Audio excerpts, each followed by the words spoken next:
if I was speaking to me 3, 4 years ago, I would just say, do it. Just go build something, create something with your hands. That's what you were made to do. You were put here to build, you were put here to create. So just go do it. Whatever it is, find a hobby, start woodworking, blacksmithing, gardening, anything. Use your hands. Welcome to Thriving the Future podcast, where we're finding positive solutions to thrive in the tough times ahead.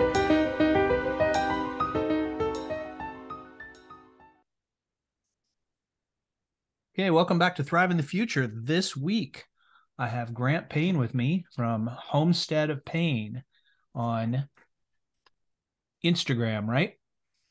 Instagram, Twitter, TikTok. I haven't really posted much of anything yet, Mm-hmm. but hopefully over the next week. Today was my last day of class, so I should start, getting things together and posting more. Yeah, so you were saying, give a little background on you. You were saying that you are in a horticulture degree in college, Yes, right? I'm in a local technical college for associate for horticulture science, Mm-hmm. and so I started that this past semester, which I think would have been August. And before that, it's been, I've been graduated since 2019, and so, you know, when I graduated, I'm like, I'm done with school. I don't want to do anymore. I want to go live in the woods in a tent until I can build a house and then just do my own thing. That's totally And then awesome. that, and it was a great idea until that got shot down by the parents, and they said, no, you need to go get something. Mm-hmm. And so I was like, all right, fine. And then, so starting when I graduated high school, December 2019, I was like, I'm done. I've had 14 years of too much school already. I had a taste of college through dual enrollment. I didn't like it. And so I just kind of stayed home. Mm-hmm. And as my grandmother was living with us at that time for several years. And so she continued to live with us for the next two. And so that January of 2020, no, I'm getting ahead of myself. So I started gardening that next year. In 2019, And right? in 2020, Okay. that was my 2020 was my first growing season. Hmm. And I started, I don't know when exactly I got the wherewithal to start gardening, but I ended up with some IBC totes. And then I just decided to, cut them in half because I started watching a lot of like self sufficient me, Mm-hmm. and he does all his beds in like Birdie's raised beds, which are like the top of the line Sure. raised beds, and they're one big bed is like $300. I'm like, well, I just graduated high school. I don't have that. So February 3rd, I picked up a rake and I raked about 20 square foot of just woods. I just took to the woods and I just started raking a big square. And then I cut these IBC totes in half so that I had four. And then a couple days later, I added four more. And that was my start. Hmm. And they were all kind of scattered around. But then I'd go through, I went, everything I raked into a big piles, I just put in the totes. Then I added sticks and logs and got them about half full. And then I went and I bought, bags of dirt. And Hmm. then we went out to the lake where they have to dredge out Lake Alatuna every winter. And we got that dirt. At the time, I didn't know it wasn't good dirt. It was slightly acidic, come like sandy, silty, not great soil. But I ended up using it. And then I was like, well, I need more sun. So I just went and picked up an axe and cut two trees down. And then I have sun. And then so that first year, I directly sowed everything by hand. I just like just put two or three seeds in the ground and let them do their thing. I didn't weed. I didn't well not weed. I didn't thin them out. So there Mhm. was, I think, one bed had um, 18 okra in it, and these are only 4 feet square, like 4 foot, surface area, Sure. and so that they were extremely crowded. But everything produced. like they didn't know they were crowded. Right. You're in And Georgia, so right? I'm in Georgia. I think zone like 7B, northwest Georgia, Bartow County. Okay. Um, I love it. It's like the perfect zone. We have an actual winter to kill things off, to know, we kind of know our seasons. Sure. And I do enjoy that. So how'd And you choose so what to grow? um I just went with your basics. I went with tomato, and I started with all heirlooms. I didn't really care to, get any seeds from like, the burpees packets at the store. So Sure. I went to South Georgia Seed Company. I don't know how I found them, but they're a company. I think I found them on Craigslist actually, but they're a company up in LJ, which is about an hour and a half north of me. Right. And so I'm like, I've got to get these seeds. So I ordered a bunch of them, and then I planted them. And every single seed I planted grew. It Wow. germinated and grew. It was crazy. So they are the only place I buy seeds from. If I'm given seeds or if I trade for seeds, cool. But I only buy seeds from them because they only sell heirlooms. They don't, and I love them. They're And great. you mentioned why the other night, right? Because Yes, because seeds seeds have memory. of memory. Yeah. And so I ended up, that growing season ended for me that September. Um, everything just kind of fizzled out. Hmm. And then that October, we kind of got some leftover material from my dad's job, and we built a chicken tractor. It's Wow. not really a chicken tractor, but a mobile chicken coop. Hmm. Um, and so we built that. And then the next thing, I guess, is just the next growing season, which for me started in April. I didn't sow my seeds until, until the 1st of April. I Hmm. didn't, you're usually supposed to plant them 8 weeks before you go that they're in the ground. Right. I procrastinated so long. I'm just like, well, I'll just start them now. So I started them around April 1st, and I got them in the ground on the 26th. Sure. Wow. And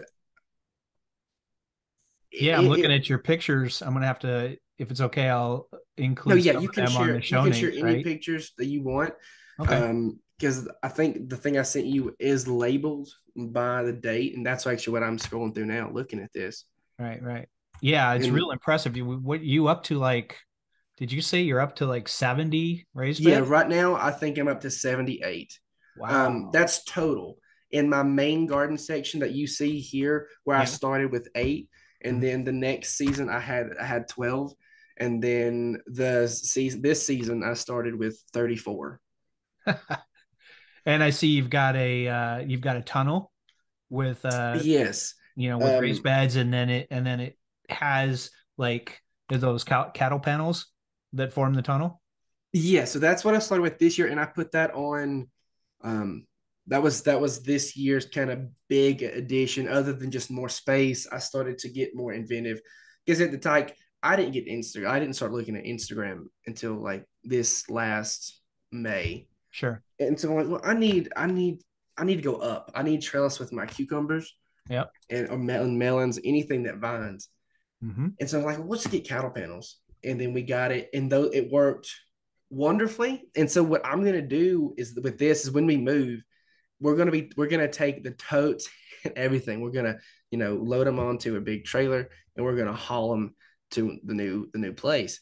But I'm going to put them in a line all the way down. So I may have 30 beds on one side and then 30 beds on the other side, going all the way down in a straight row.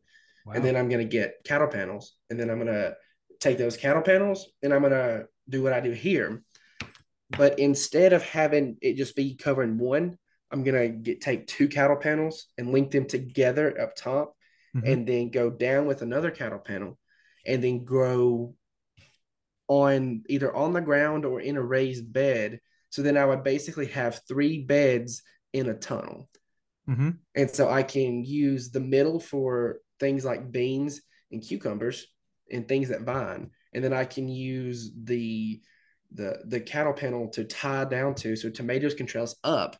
Hmm. And then so that I can do that starting in earlier in the spring, like early, February and January. I can maybe go ahead and start planting in that if I cover it with plastic and make a hothouse. Sure. And then I can do the same thing going into the winter. And then I can just uncover it during the summer. Mm-hmm. And so that's what I want to do with those um, when I get them rearranged. Yeah. Did you put cover crop in there for the wintertime? It looks almost like that's some sort Um, of grass cover crop. yes, one year I did that. That was this past year. I Mhm. think that was it was a great learning experience. It was Sure. did not turn out how I expected it to at all. I just went and got some winter rye at the farm supply store, and Hmm. I just sprinkled winter rye over all the tops of my raised beds inside the hoop, inside it's just an Amazon greenhouse, 26 Hmm. feet long. I did like a lasagna style bed in there. Um, Wow. and so I put grass in all of it, and I basically made a sod farm, and it's honestly it was beautiful. And then I realized this is a perennial rye, not an annual rye. So I had to hand dig up all of the grass in the raised beds, and then I used it to fill up totes. I just would throw it on top of the totes before I put more dirt in. Uh-huh. I think that shows some of the pictures where there's grass and then empty totes next to it. And then I would just throw the chunks of grass into those totes and then cover them up, just use them as filler. Hmm. And then I'd go back and then I would refill those totes with new fresh dirt. Wow. And you let the chickens run around in the grass area, right? I did, and that also did not work out well because all they did was pack it down, Huh. and it just got moldy. Wow.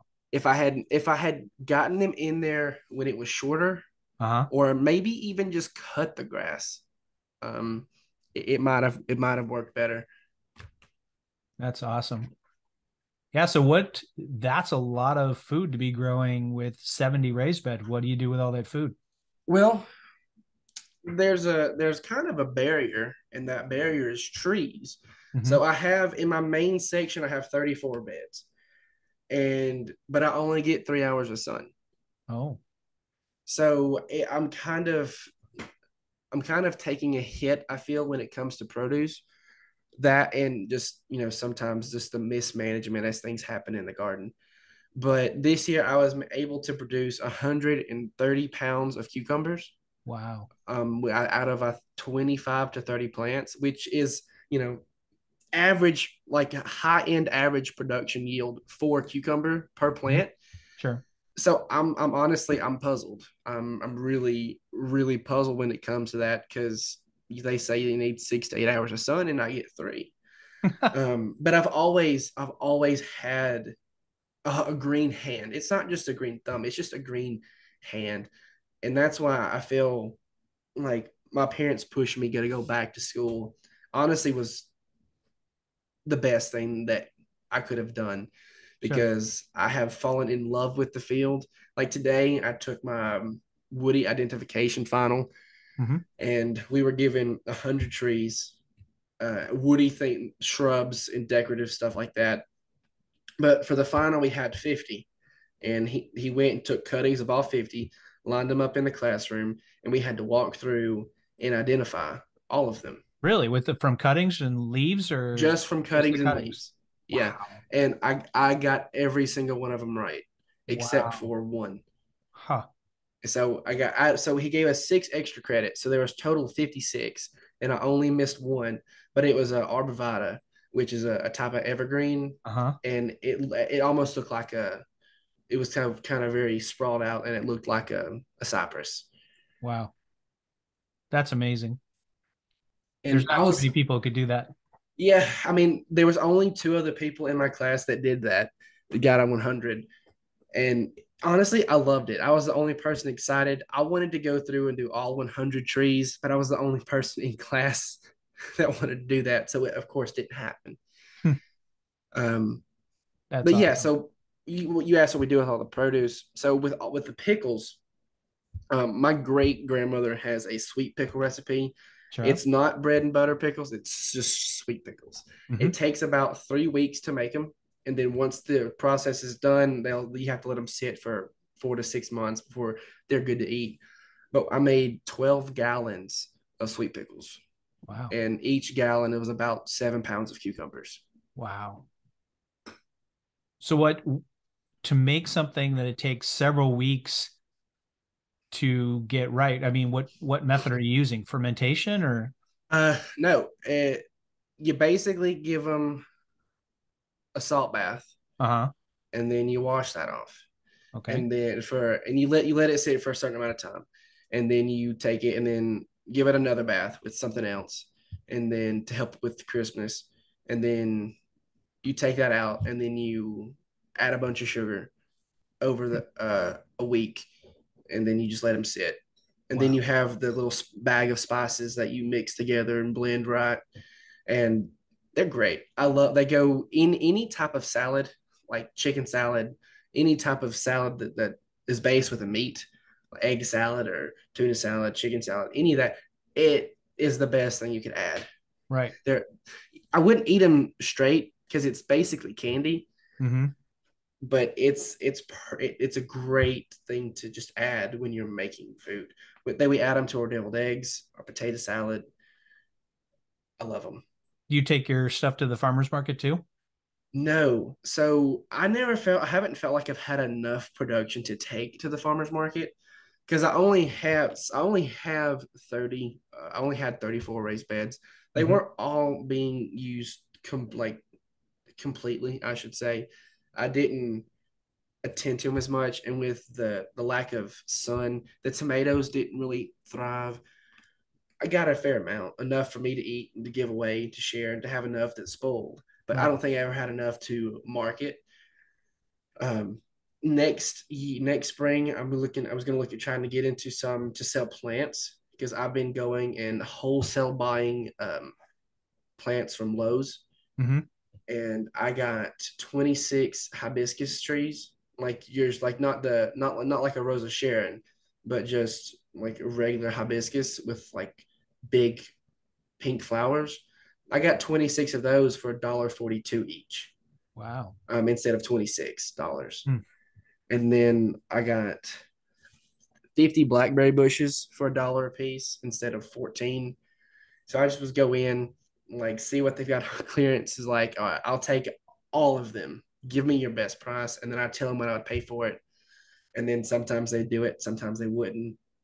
This morning before my final, I actually stopped at a Tractor Supply and went to their half off bulb section. Like they Mm-hmm. had just their daffodils. You got tulips, irises, stuff like that. Sure. And I was like, if I want all of these, like the whole thing, the display, everything, I told them what I'd want to pay for this, and then I told them what I want to pay for those. And like I got bags of daffodil bulbs. There's like 30 in each bag. I got them for $5 a bag. Wow. And then I got there were these other bags. It was more variety, but they were $8 a bag. I got them for two. Wow. So you And just so you just laid it on the line and said, "Hey, I want all of yeah, these and I'll pay this." pretty much. And the only thing they can say is no. You Right. know, yeah, I'm kind of sad, but like I don't care. I probably didn't need to buy them in the first place. Sure. But I bought them in hope of planting them in about 5 bulbs per pot, and then selling them in the spring at maybe farmers markets or through Facebook, Mm-hmm. word of mouth. And if I Right. don't sell them, I just have a bunch of pretty flowers. Mm. And it's for me, it's just like it's a learning experience because you have the act of planting the bulbs, taking care of the bulbs, bringing them to size, then you have to go market them. And so you learn through that experience. My parents probably don't like me doing it, spending my money on things that are kind of technically frivolous that may or may not pay out. Hey, But $26 for 26 trees. yeah, I No. mean, There's nothing to worry about there. So, yeah. And so like with um, the hibiscus, they'll die back to the ground every year, mhm. but they are fit for our climate. So they'll just grow back from the ground up. Sure. And, they're pretty. I'm sure I could eventually sell all of those. I bought a bunch of, junipers, um, like ground cover junipers. Like, Right. I think there were some big pots. There might be like 3 or 4 gallon pots. They were $75, and I told them I'd take them for 10. And Wow. so I got two buffalo junipers, four mugo pines, and five ice tip junipers. Hmm. And so those are good. Junipers, if reach maturity, sometimes produce berries, and you can pick those berries and use those in tinctures or however you pronounce that, Right. and for medicinal uses or in cooking. And Hmm. so those aren't complete useless features in a plant. Um, Yeah, they and sell then those over at natural grocers, the dried juniper berries. yeah, and I got 15 birds of paradise, like little Mm. birds of paradise. They were busting out of their pots. It was Wow. crazy. Hmm. I got those for $1 a piece, and they were so root bound and have such new growth coming up. I could cut them in quarters, then repot them, and probably sell them for $10 a piece. Yeah. So that's 15 times 4 times 10. Hmm. Yeah. One of the tips we have around here is that we actually have the capability to do 2 seasons, right? If you plant in March, then you can get another season started in July. But Yeah. all of the hardware stores and the seed stores and everything else toss their displays usually Mm-hmm. Mm-hmm. in right after 4th of July. And you could talk to some of them, and the ones that are going to toss it instead of send it back, then you can get it either for real cheap or they'll just give it to you because they're going to toss it. Mm-hmm. And last year, one of my friend's mom, she did that, and then she just brought boxes of seeds to our seed swap in the spring, and it was just she just laid them all out, and we were going to town, so we were in heaven. So it was funny. And like you said, sometimes that doesn't work, right? Because the store has an agreement with a company and they'll send back what they don't use. But I think most of them toss them. Yeah. Yeah, they do. But some stores don't own them. Mm-hmm. I know Lowe's. I was going to do this at Lowe's, but they don't actually own the product. So Right. when they were done, they would end up having to ship them back to whoever they got them from. Wow. Okay. And so, kind of stupid, Yeah. but you know, it is what it is. I just think when it comes to the big box stores, you know, try to pay as little as possible because, like Lowe's, all of their mostly all of their plants come from Costa Farms in Florida. It is Sure. an enormous operation, Mm-hmm. incredibly large, and you know they're just going to throw them away. So if there's something on clearance you see and say, so here, this is where I started. I went one day after class. This was my first Woody ID test, and I got a 100. I got all 10 right. Right. It's like, I'm gonna go to Lowe's. That's my treat. I'm gonna go to Lowe's. And so I get there. Um, then I walk to the back. I walk to the clearance section, and they had 53 blueberry bushes. Hmm. I'm like, hmm, these are usually $14. Their clearance would make them $7. And I was like, I don't need these. But on my way out the door, I'm gonna ask if they'll take them for $3 a piece. And so I walk out, and so I look at the cashier and said, if I wanted to buy all of your blueberry bushes, all 53 of them, could I take them for $3? And she called over. I think it was actually the store owner who happened to be there, Mm-hmm. which is lovely, right? Right. He's a grumpy old man, and he looked at me and he's just like, I told him what I wanted, and he said he'll do it for 4. Hmm. I said 3. He said I can't do that, and I was like, he said 375, and I said 350. He says I really can't go lower than that, and I said okay, I don't want them. And then he just and I said, are you sure you don't want to do them for 350? And he said, all right, fine, take them. And so I went and loaded all 53 of them up. I stacked them 3 high in my car. It was a pyramid. I packed the whole back of my SUV, a Huh. 2001 Toyota Sequoia, slap full of blueberry bushes. Wow. That's and, great. and then I came home and I just put them in a tote. I put 24 in each tote just because that's just a play. That's just where I'm going to store them. So Because you took them out of the pots and transplanted them into the yeah, totes. I just figured I would take them out of the pot. I Hmm. probably didn't need to, but I figured I would go ahead and let them establish more roots. Maybe if their roots will go down, let them go down. If they'll go out, just Sure. go out. Most of them are And root bound, so, right? oh, extremely root bound. I Mhm. didn't even dig. I didn't even like cut at the roots and unroot bind them. I just took them up, stuck them in the tote, filled it in with dirt. Right. And so if some die, some die. That's fine. The average will still be less than what I would have gotten them for on clearance, Wow.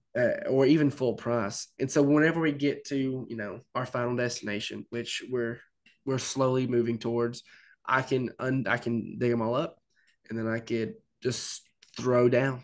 I can get Yeah. an auger and do 56 holes, and then just or 50, however many live, and then just throw them down. Hmm. And same thing with if I keep the blackberries and don't sell those, I can just slap them down and an instant orchard or whatever you call Food blueberries. forest. Yeah. Yeah. Um, and So I don't. what's your end goal? You're moving to some new land? Um, yes, it's my great grandmother's house. Hmm. From what I have found, through county records, it's 175 years old. Wow. And my grandmother bought it 60 years ago, Hmm. and she was an original homesteader. They didn't have a toilet inside. They went to an outhouse. Right. She had 7 beehives, had cows, butchered pigs. They did all their own stuff because that's what you did then. Sure. And we've come so far away from that it's time to get back to that. If you see what's coming down the pipeline, Right. we're gonna need that again. Hmm.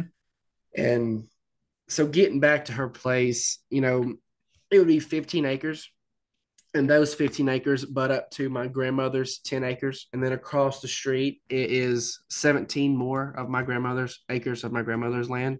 Wow. And that's a lot of acreage that's not being used by anything other than Chinese privet, Bradford pears, and sweet gums. Yeah. And And all of those are invasive, nasty yeah, things. well, I think if I'm not mistaken, sweet gums are native, but they're just really undesirable. Hmm. I Yeah, would they're taking rather I over would all of the southern forest, Yeah, right? I So, would rather, and like wisteria. There's about 2 acres of that is just straight Chinese wisteria. It is so thick. Everybody has a junk drawer with old chargers and cables and cords in it. Take that, dump it on the ground. That's what the forest floor looks like. It's a carpet of wisteria. The vines are just growing over each other in like a woven blanket. how do you get rid of all And that? goats. I'm going to Okay. use goats and sheep, Wow. and pigs. Uh, So I'm going to use forest pigs, of course, goats and sheep to eat wow. the foliage in the spring. Eventually, it will just have to run out of energy because I don't intend to use pesticides on anything. I just It can be used as food for the animals, and then over time it will just die away as I start to cut more trees down, clear out more land. It'll because some trees are just covered in it, and as those trees come down, they'll lose a lot of vine. It'll lose a lot of what produces its energy. So they should just fade out over time. Hmm. And yeah, and that's just my grandmother's 17. It has nothing to do with the 15 that we're getting from my would be getting that was my great grandmother's. Wow. And all of those pastures have been overgrazed by horses, Hmm. extremely, tilled under and tilled over. Only thing that grows on it now is weeds.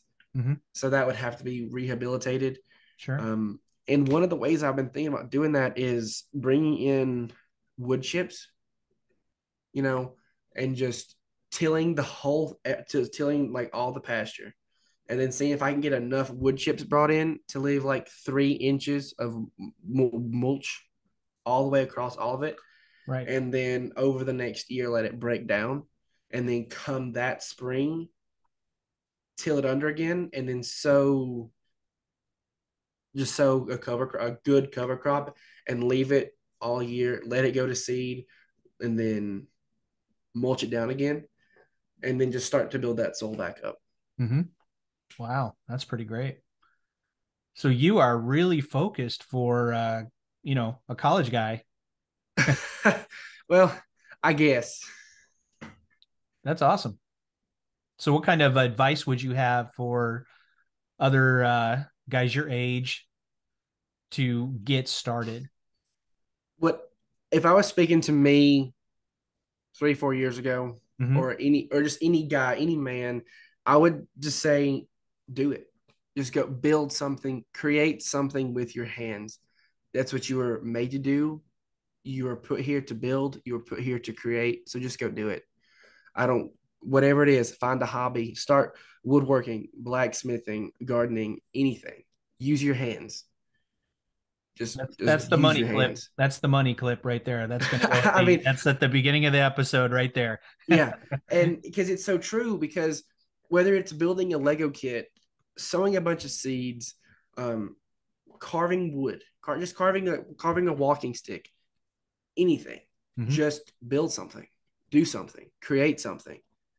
And then that will domino into a passion you love. And then just go into it all the way. Just if you find it and it's your passion, go for it all the way. Ignore everyone and just go for it. Because what's the worst thing that can happen? You fail. All right. Well, you're 20. You spend the next 10 years failing. That's fine. You're 30. You start over. Do something else. You know, we tend to forget how much time there actually is. Right. If you don't make yourself when you're 20, you can make yourself when you're 30.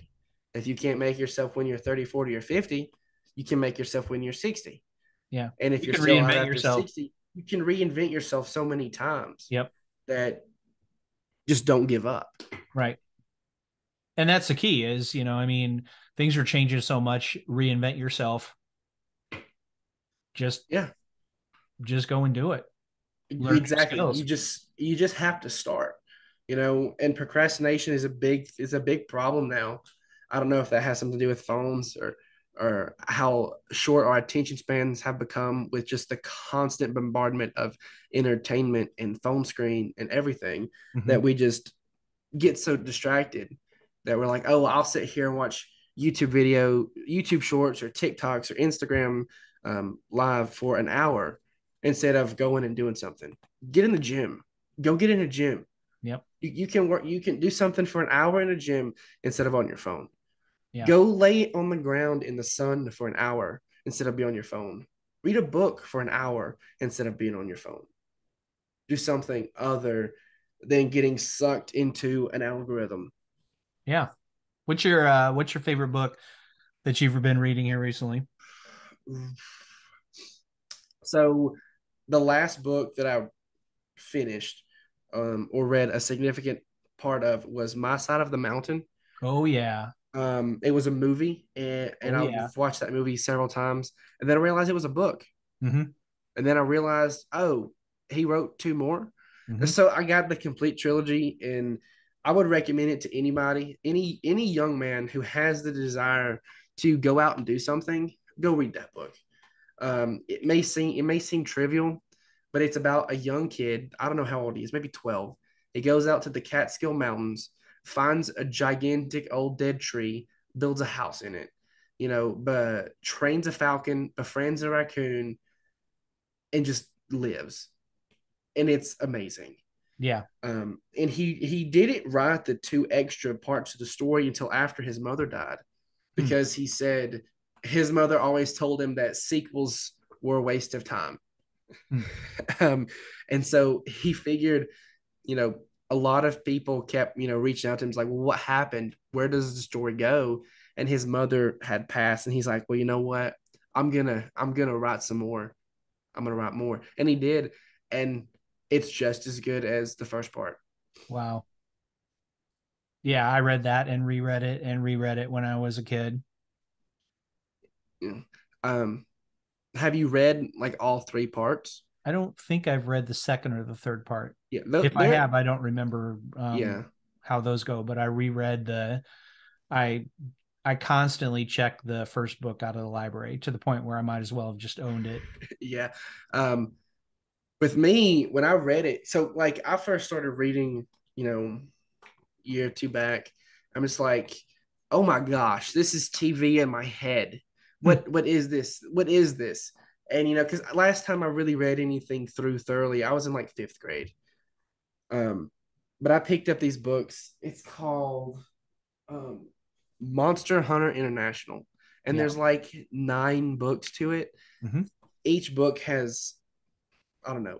I blew through all book. I would read nonstop.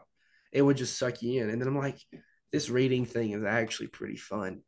And then so I finished My Side of the Mountain, which was, I think, by far the most impactful thing that kind of pushed me along because it goes into detail in the book about what he ate, what you would eat if you go and live in the Catskill Mountains. Right. Root things with roots. Okay, well, what has roots? Oh, your perennials in Mm-hmm. the alum family, stuff like that. I'm like, okay, well, let me He go shows outside. pictures of them. He shows Yeah, pictures of them he too. does. Drawings He of them. does. And so I'm like, well, let me go outside. What can I eat outside? And there's a lot of things you can eat outside. Um, None of it's better than eating meat, but it's there that can be eaten if need to. So I started collecting bulbs. A lot of it is in the alum family, but it's all edible and it produces a flower. So you can use it as decoration, but if you ever need to, you can eat its foliage or you can dig it up and eat its roots, eat the tubers, eat the bulbs, stuff like that, like canna lilies. I went and a lady was trying to get rid of some cannas that were just kept coming back in her yard. I was like, well, yeah, I'll come get them. So I ended up leaving with 2 trash bags full of canna lily tubers or rhizomes. And I went home and planted them. And they go because you can eat cannas, you can eat the rhizome, you can eat the foliage, and I think you can eat the flower. Mm-hmm. I don't know how you prep them, but I know they can be eaten. That's And awesome. and then one thing about cannas is that I learned recently that you could do with them that to me was utter genius. Um, is when they grow and the season's over and they're ready to be cut them down, and then take them somewhere else and use them as mulch. You know, I didn't even think about doing that because they produce a lot of foliage, a whole lot of foliage. So you can use those as a renewable mulch source. Wow. That's cool. So you were talking about you're starting to do some things with some other trees like chestnuts. You went and foraged some chestnuts. Yeah. So Tell at me a little bit campus, about that, because yeah, that's at my campus we have this huge chestnut. This Chinese, it's a Chinese chestnut. sure, right? It's not an American chestnut. It's not an American hybrid. You know, I don't really know where I'd get a whole bunch of seeds, but for me, I'm just like, well, they're there. Why not go pick them up? Yeah.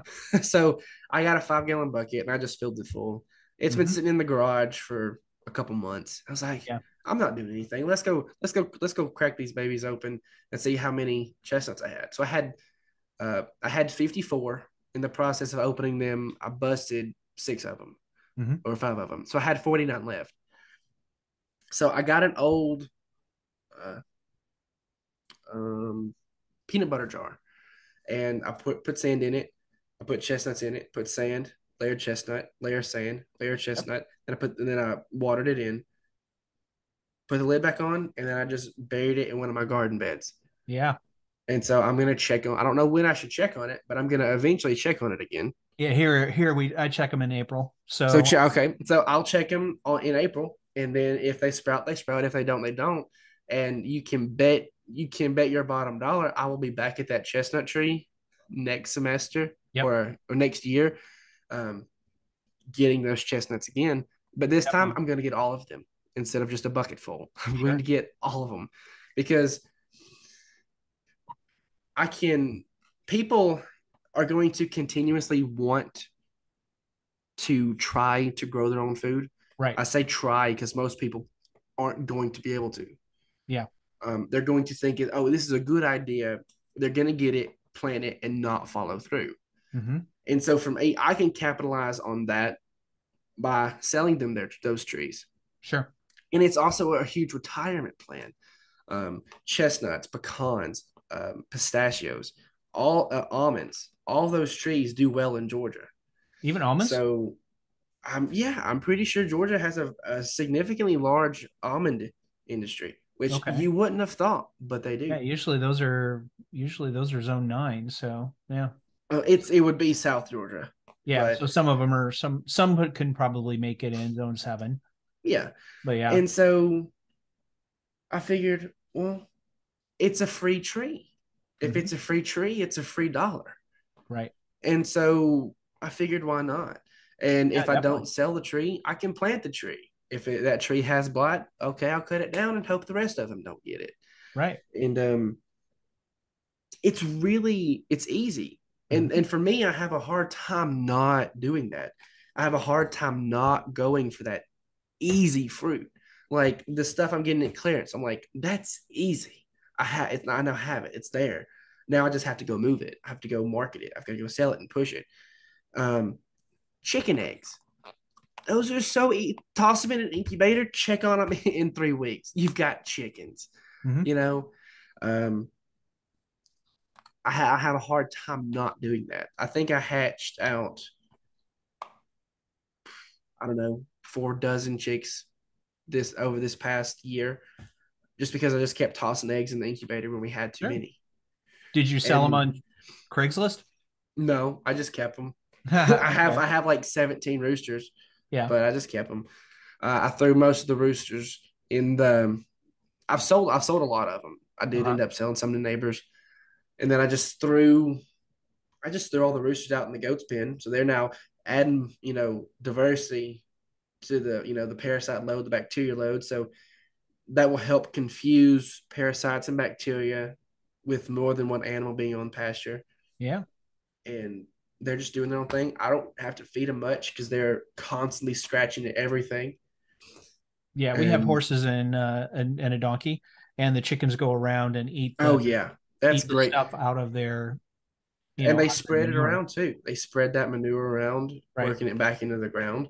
hmm And that's what I want to do. Like, Justin Rhodes and Joel Salatin are really big inspirations for me when it comes to homestead end goals Sure. with how they rotate pasture. I don't think I'm going to use their temporary fencing.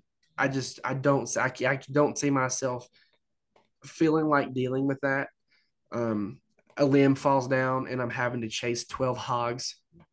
There's only one way I'm going to chase 12 hogs, and it's from sitting in a stand. So Yeah. If they with get out, you'll be chasing them eventually because there'll be if we get out, boars I'll and have to stuff. go. Yeah, if they get out, I have to go walk and just load them up back in the tractor and go process them. Right. A little too early. Yeah. But I figure if we have more permanent fencing through the absolute mess of forest I have to basically reclaim, hmm and you can have your forest raised, pork. You can have your pasture raised goat, sheep, chicken, and cow, hmm and then eventually those forests will turn into more pasture. And then for me, what I want to do is coppicing is an old way to basically cut a tree, and then every year you would cut the new straight limbs off that tree. hmm But for me, I'm going to use it just, take it and put my own kind of thought to it. Just what if I just cut this tree off waist high and then leave it, and it'll grow out new foliage. And Yep. so work that into my pasture rotation with my goats and cows and sheep, and they're getting more minerals, more nutrient from the tree roots that are pulling it up from deep within the earth. Sure. Yeah, that's And that pollarding. So coppicing is cutting it to the ground. Pollarding is cutting it, it has a name. So at some that's so point. it's called pollarding. Yeah, pollarding. Okay, cool. I didn't know it had a name. That's Yep. great. So that Yeah, do that's that. Pollard, pollard. Okay. And then so yeah, if you cut it at some point like waist high or neck high, Uh-huh. then you do that. Like there's some hazelnut forests, over in Europe, and they're hundreds and hundreds and hundreds of years old, and they've either pollard them or coppice thumb, and then they run the hogs through there, and Yeah. then the hogs get Oh this yeah. really deep, dark meat that is just super. Full of like because they that's a straight diet of just Yeah, sure. nuts. And then it's like super expensive meat that they Oh sell yeah. over there And see, because it's just as for super me, rich. when you bring that up, from like one part of if it's a maple tree, it's firewood. If Mhm. it's a sugar, if it's anything, like I may not put it all firewood. I would like to mill some. I would like to get into woodworking and turn it into, you know, use it. Like Yeah. I want to make a 24 person dining room table so Wow. bad. Like, Viking hall style. Yeah. Um 24 person. because I love hosting Hmm. and the fellowship you get with that um, around holidays, and we'll get into that in a minute. Yeah. But back to the trees, oaks. Oaks are the only thing I really want on my property. Oaks and grass. Right. Um, people really get hung up on trees. Oh, you can't cut down trees. You got to have your trees. Oh, trees, carbon, earth, climate change. That's simply just not true. Grass will filter and go through more carbon, release more oxygen than a tree would in its lifetime because it constantly is growing, it's constantly going back down, and it's constantly having to regrow itself by being grazed on. Right. So it actually it's more beneficial than just a forest with no biodiversity, with no life, no animals. Mhm. It's just trees and leaves. So much of our forests nowadays are being taken over by invasives, Yeah. and our native bugs, our native animals are just not there anymore.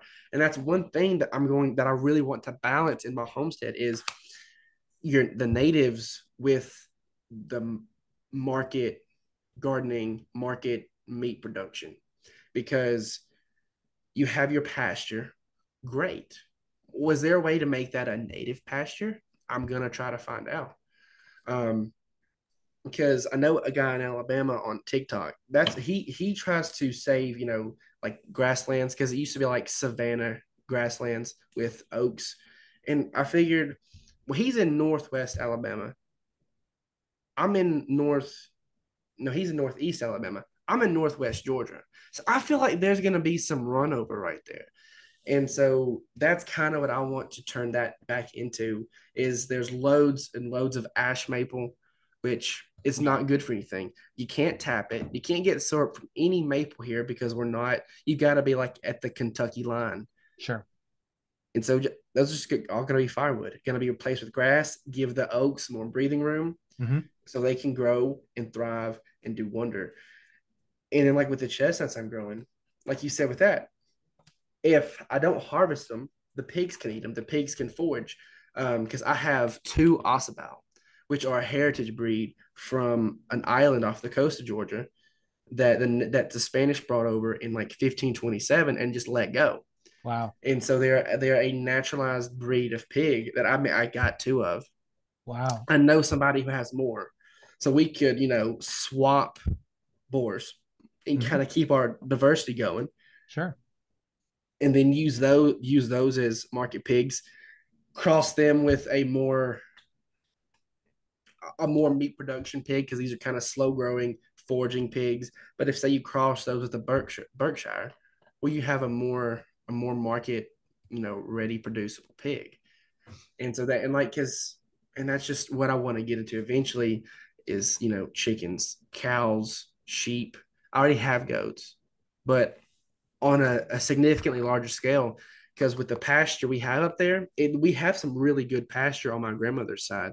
I think there's about maybe 10 acres of solid pasture, and you can put a whole lot of goats on an acre of good pasture. So I can probably run ahead of 50 to 70 goats. And then on top of that, still have a rotation of cow, sheep. The sheep would be included with the goats, but cow and chicken. And then the pigs will be in the woods. So that's what I'm really looking forward to. Wow. That's great. Wow. You're getting stuff done. I'm getting it done in my mind. The second I hit the ground, I'm gonna hit it running. There's a strip of land that my grandmother used to farm with her parents. They do it for a corn patch and potato patch, and it's great soil.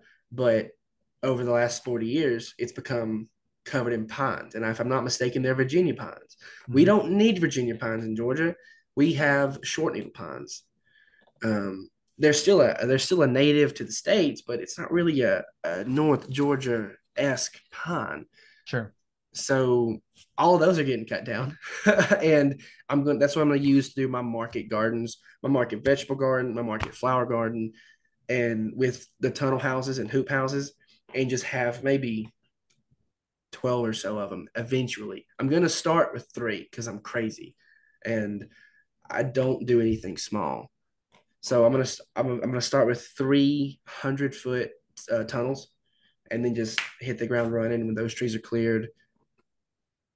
I have, so the totes I have 78 of them, with plants in them. I have 40 totes uncut. So that's about 80 more raised beds that I can throw down if when I have more space. Hmm. And I can get I'm I can get a couple more of those every week. And then that just adds to the amount of raised garden space I can have. And so whenever I get there, I can just cut them in half and I can just throw down whenever we get there. Right. Wow. Yeah, and then the solstice is here in a couple of weeks. That's usually when I start getting excited about buying seed and everything, even though it's still 4 months until the last frost. I'm like, I'm done with winter. Christmas is over. Yeah. It's what's C.S. Lewis say? It's always winter and never Christmas. That's about what January is like. And I'm Yeah. like, I've had enough of winter. I Because want. February, you can start to see things come alive in Oh yeah, February. yeah. People say, oh, March or April. I used to say April. April's just a good month. It's my Mhm. birthday month. It's a great month. It's Sure. just April. It sounds like a good month. But February is when things really start to come alive. Hmm. And I've always liked February. I've never really understood why. And now I feel like I do, is because things just burst with life every February. Right. Every Yeah, February. It I doesn't start it doesn't miss a planting. beat. I start planting in March the potatoes and some of the greens and things like Mm-hmm. that. And then I've got a greenhouse that I made out of old Yeah, windows. this year I'm going to go all in. I'm going to start my season in January. I'm Mhm. going to specifically my tropicals like my loofah and my moonflowers.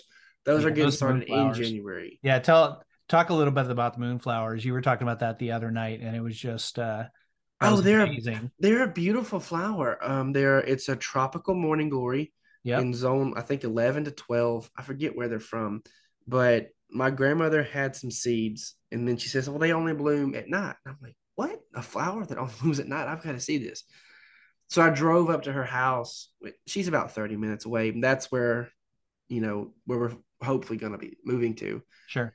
And so I just went and I watched the flowers bloom. We looked at them, smelled them. They smell wonderful. They're just wonderful. Yeah. And it's like just think of the smell clean, and that's what those flowers smell like. It's very pure. And Yeah, you need so to did you put a picture on the no, but I can send it to you. yeah, send me a picture of that because it was just amazing. And the idea that a flower would bloom only at night and then smell that clean is just unique. It really is, and it attracts a lot of pollinators. Um, a Which whole lot of you would think there wouldn't be a lot of pollinators at night, but Well, yeah, but it's wasp. It attracts a whole bunch of wasp, which wasp are actually our number one pollinator. It's not bees, it's not honeybees, sure, it's not sure. it's wasp. And people always hate on wasp, but I'm like, they do a lot of heavy lifting that I'm glad that they're there for. Since I started gardening, I've stopped killing wasps. I'm like, thank you. Yeah. I have a tomato because of you. Yeah, Um, honeybees aren't honeybees not originally native to the US? And No, they're European. yeah, so Um, all of those pollinators that we fall back on yeah, are the and wasps and and things that's like that. and that's okay. Things happen. You've got to change, but the honeybees have been domesticated for a long time, Sure, sure. and for us, it's just it's a tool now. It's Mm-hmm. there's it's a hive, but it gives you something. They're alive, but it's use it as a tool. So like we have my great grandmother's 7 hives. So I'm going to sand those down, refurbish them, slap on a new coat of paint, and then eventually get hives, because if I'm going to be running a production market garden for both vegetables and flowers and And personal trees, use right? Yeah. and trees, I'm going to need a lot of pollination. So I figured I could have my own hives and then maybe potentially rent the hives to others. It's just, and then there's so many things I'm going to do. If I'm going to have maybe 2 dozen full-time jobs, and it's going to be great. This week I'm going to be a beekeeper, 40-hour work days. This week, I'm picking flowers, 40 hours a week. And this week, oh, I'm butchering out 12 hogs all week. Next week it's chicken. Hmm. Next week I'm making butter. Next week I'm making soap. Right. And all of those things, they're commodities that's don't not only is worth something to somebody else, but it's a store of time. It's a store of effort. So Yeah. you It's take your proof of time work. and your energy and you put it in this product, giving it more value, more worth than it originally had if you would have got it at Ingles or Walmart. Mm-hmm. And then if you can't sell it, keep it, eat it, use it, give it away, make friends, family happy by giving them those gifts. If you have an abundance, say you can't sell it all, you can't use it all. If blessed with abundance, share it.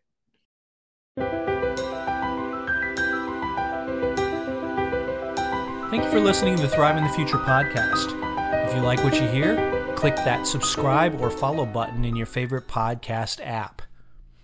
Check us out at thriveinthefuture.com and also follow us on social media at thrivingthefute on Twitter and at thrivingthefuture on Instagram. And come and join our Telegram community by going to signup.thrivingthefuture.com. There's entry form there. It will send you an email with the Telegram community link.